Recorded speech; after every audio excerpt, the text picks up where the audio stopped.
Hello friends, मेरे digital classes में आप लोग का बहुत बहुत फिर से नए सेशन में स्वागत करता हूं। तो चलिए स्टार्ट करते हैं कंप्यूटर के सेशन। पिछले क्लासेस में 420 क्वेश्चन में कराया था। आई थिंक आप लोग देखे भी होंगे।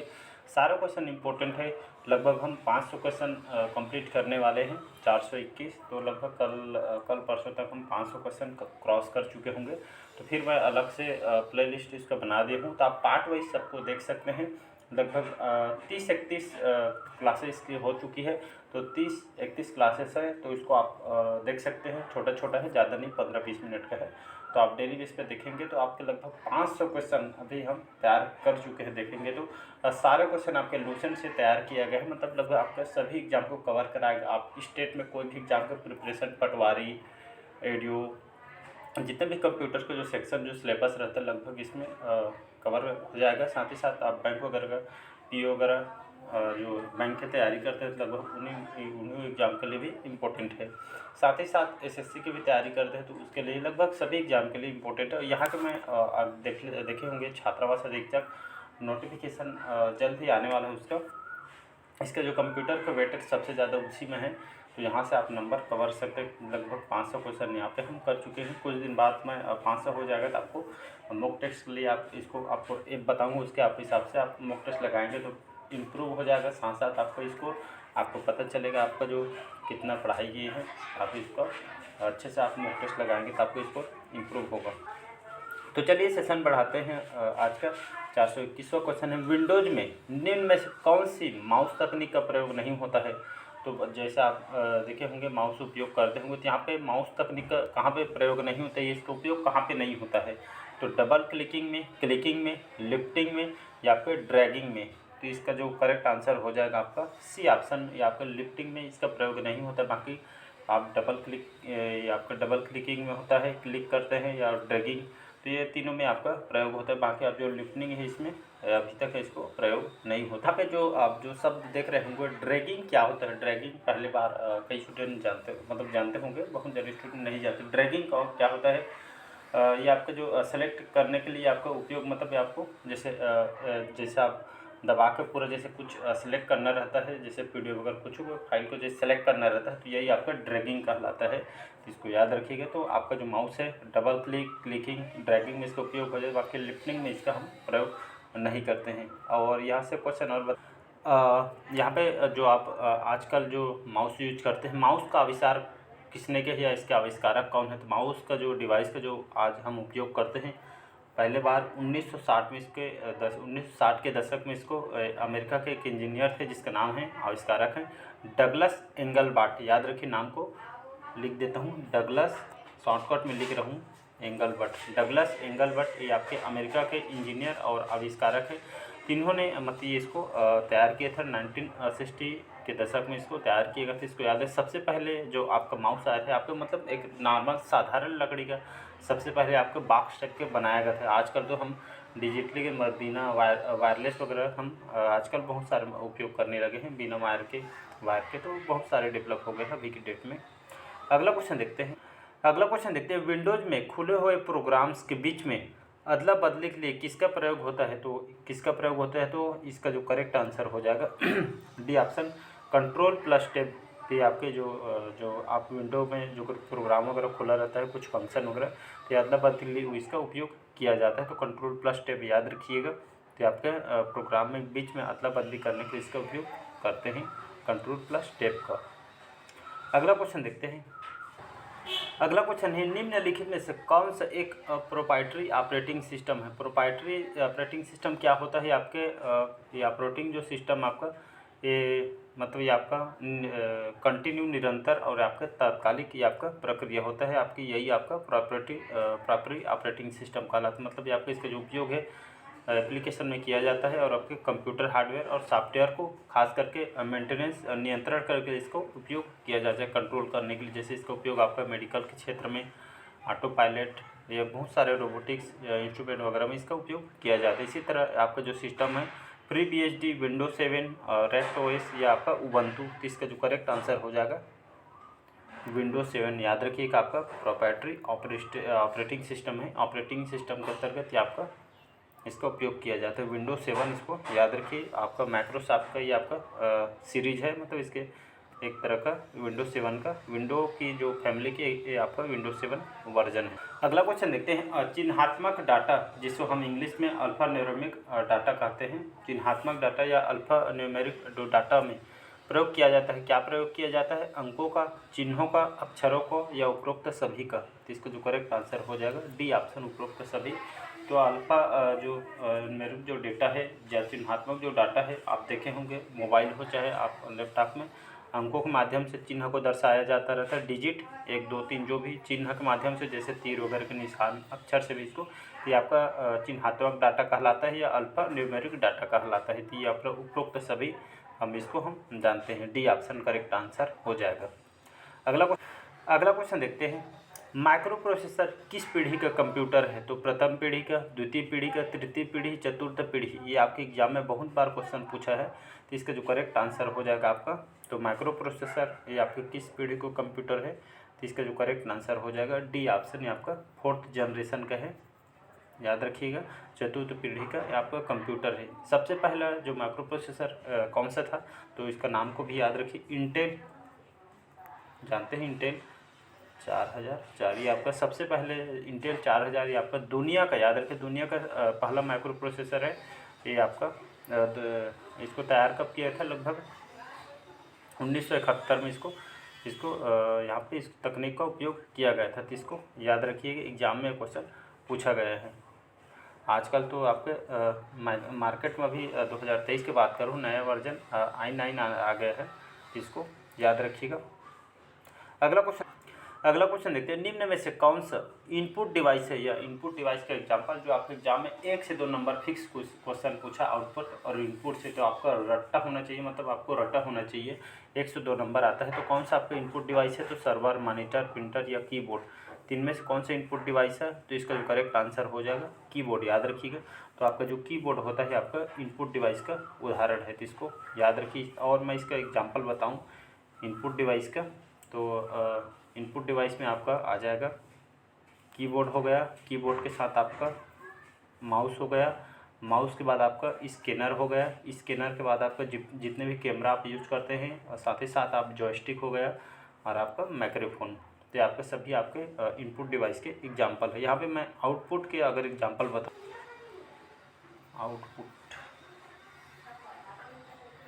आउटपुट कौन कौन सा है? तो आपका ये आपका मॉनिटर, आपका monitor, printer, speaker, headphones, projectors, और जी आप जीपीएस वगैरह जो डिवाइस उपयोग करते हैं, ऑप्टिकल मार्कर, रीडर, ये आपका, ये सभी आपके आउटपुट के एग्जांपल है। तो इसको याद रखिए, एग्जाम में क्वेश्चन यहाँ पर पूछा गया है। तो यहाँ पे देख सकते हैं आपके आउटपुट के एग्जांपल हैं।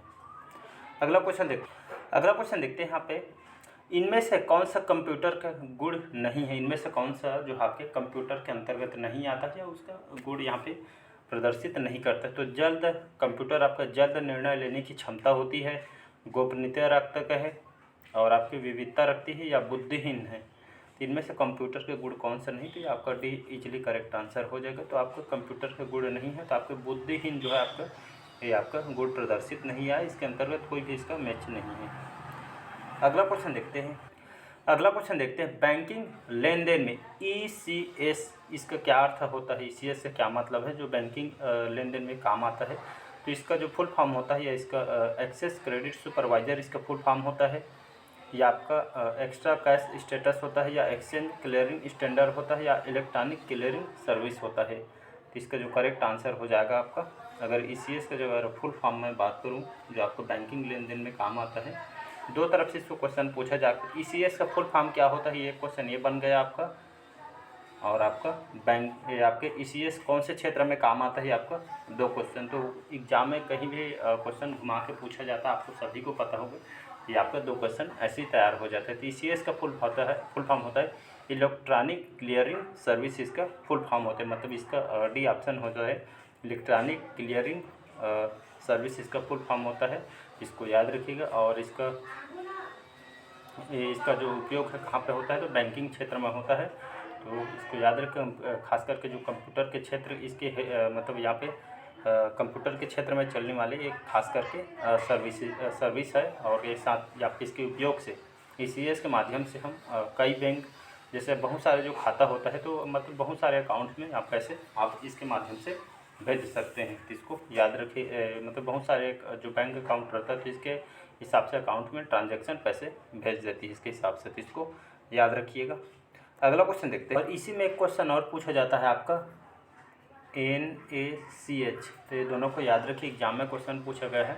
तो NACH क्या होता है? ये आपका नेशनल ऑटोमेटेड क्लियरिंग हाउसेस का फुल फॉर्म होता है, तो इसको याद रखिएगा। इसका उपयोग कहाँ पे किया जाता है? तो ये आपका यह भी आपका इसी में काम होने वाले भी आपके खासकर जो इसका जो उपयोग है बड़े बड़े कंपनियों में वगैरह ये आपके इसका उपयोग किया जाता है। मतलब यहाँ पे बहुत सारे जो बड़े बड़े कंपनी वगैरह संस्था वगैरह रहते हैं, लाभार्थियों को खाते में ट्रांसफ़र करने के लिए इसका मतलब सैलरी वगैरह देने के लिए इसका उपयोग किया जाता है आम भाषा में। तो दोनों को याद रखिएगा, इसको प्लीज़ रिवाइज़ कीजिएगा, 1 से 2 बार देखेंगे तो आपको प्रॉपर याद हो जाएगा। मॉक टेस्ट लगाएंगे तो आपको इसको डेफिनेटली अच्छा जाएगा। अगला क्वेश्चन देखते हैं। सर्वप्रथम पंच कार्ड का प्रयोग किसने किया था? तो जॉन माउकली ने, जोसेफ मेरी ने, चार्ल्स बेबेज ने, या इनमें से कोई नहीं थी? आपके एग्जाम में क्वेश्चन पूछा गया। वैसे तो सभी क्वेश्चन इंपॉर्टेंट है, रिवाइज करना है आपको, सारे क्वेश्चन इंपॉर्टेंट है। तो इसका जो करेक्ट आंसर हो जाएगा आपका जोसेफ मेरी, इसका करेक्ट आंसर हो जाएगा। तो इसको याद रखिएगा। कहीं कहीं ऑप्शन में एक और जो सर्वप्रथम पंच कार्ड का प्रयोग एक जोसेफ मेरी है और इनके साथ एक और है ये आपके हार्मन होल्ड्रिथ। तो ये आपको दोनों को याद रखना है, जो भी ऑप्शन में रहेगा हार्मन होल्ड्रिथ, जोसेफ मेरी, ये दोनों ऑप्शन में लिया जाता है, तो दोनों को याद रखिएगा। तो 1880 के दशक में इस पंच कार्ड का निर्माण किया गया था, तो इसको याद रखिएगा। इसके द्वारा आविष्कार किए थे इन दोनों के द्वारा। तो पंच कार्ड को ये आपके जोसेफ मेरी और आपके होल्ड्रिथ दोनों के द्वारा इस कार्ड को तैयार किया था। ये आपका पंच कार्ड क्या होता है? तो ये आपका कार्ड टाइप का है, डिजिटल डाटा इसमें तैयार किया जाता है। तो आपके इनपुट आउटपुट प्रोसेसिंग वगैरह ये आपके संग्रहण के लिए इसको काम किया जाता है, मतलब ये आपके पहले इसी को उपयोग किया जाता है। अगला क्वेश्चन देखते हैं। इंटीग्रेटेड, याद रखिए, इंटीग्रेटेड जो सर्किट चिप का विकास किसने किया था? चार्ल्स बेबेज ने, रॉबर्ट नायक, CV रमन ने, JS आपके किल्वी ने। तो इसका जो करेक्ट आंसर हो जाएगा डी ऑप्शन, JS किल्वी। याद रखिए आपका JS किल्वी और रॉबर्ट नायस, ये दोनों, तो ऑप्शन में आपका JS किल्वी रहेगा और आपके रॉबर्ट जो नायस है, रॉबर्ट नायस के द्वारा इनके द्वारा इसको तैयार किए। तो ऑप्शन में जो भी दोनों में से एक रहेगा आपको आंसर लगा देते। दोनों आविष्कारक हैं इसके, इनको द्वारा ये आपके तैयार किया गया। तो इसको याद रखिएगा, इंटीग्रेटेड सर्किट चिप का। अगला क्वेश्चन देखते हैं। इंफॉर्मेशन का कलेक्शन क्या है, या इंफॉर्मेशन को हम कैसे समझ सकते हैं? प्रिंट आउट के माध्यम से, फाइल के माध्यम से, पाथ के माध्यम से, या प्रिंटर के माध्यम से? इसको हम फाइल के माध्यम से जानेंगे। तो इंफॉर्मेशन हम किस रूप में प्राप्त करते हैं? इसको हम फाइल के रूप में प्राप्त करते हैं, या एक तरफ से हम डाटा के रूप में प्राप्त कर सकते हैं। तो इसको बी ऑप्शन याद रखिएगा। अगला क्वेश्चन देखते हैं। यहाँ पे ईथरनेट किससे संबंधित है, या ईथरनेट क्या है? तो लेन है, मैन है, वेन है, या आर है? जितना भी चारों ऑप्शन दिया है सभी आपके एग्जाम में फुल फॉर्म इसका पूछा गया है। आप कोई भी एग्जाम का क्वेश्चन पेपर उठा के सकते हैं, बहुत इंपॉर्टेंट है, एक एक हम देखेंगे।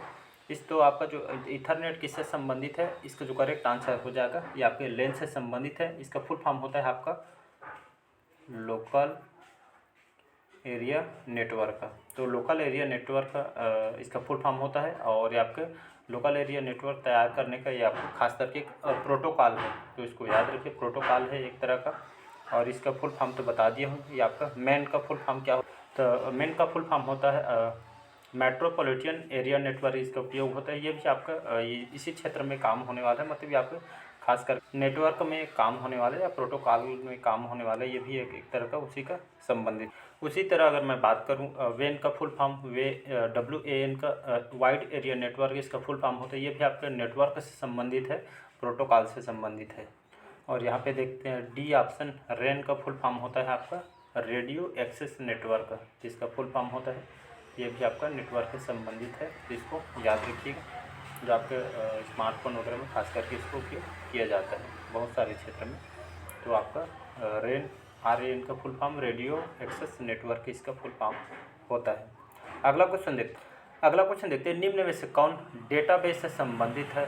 नहीं है तो डेटाबेस से कौन सा संबंधित नहीं है, MS Excel, MS Access, MS Word या नोटपैड। तो इसका जो करेक्ट आंसर हो जाएगा, इसका करेक्ट आंसर बी ऑप्शन हो जाएगा। तो मैं MS जो एक्सेस है आपके डेटाबेस से संबंधित कहने का मतलब ये आपका डेटाबेस जो संबंधित MS एक्सेस नहीं, मतलब डेटा किससे तैयार किया जाता है तो MS एक्सेल से, MS वर्ड से, नोटपैड से, इससे आपका डेटा तैयार किया जाता है। तो इसको याद रखिए, या फाइल तैयार किया जाता है। अगला क्वेश्चन देखते हैं, आई मैक, ये एग्जाम में क्वेश्चन पूछा गया है। तो आपका जो आई मैक है ये आपका एक प्रकार का आपका रजिस्टर है, मशीन है, प्रोसेसर है या प्रोग्राम है।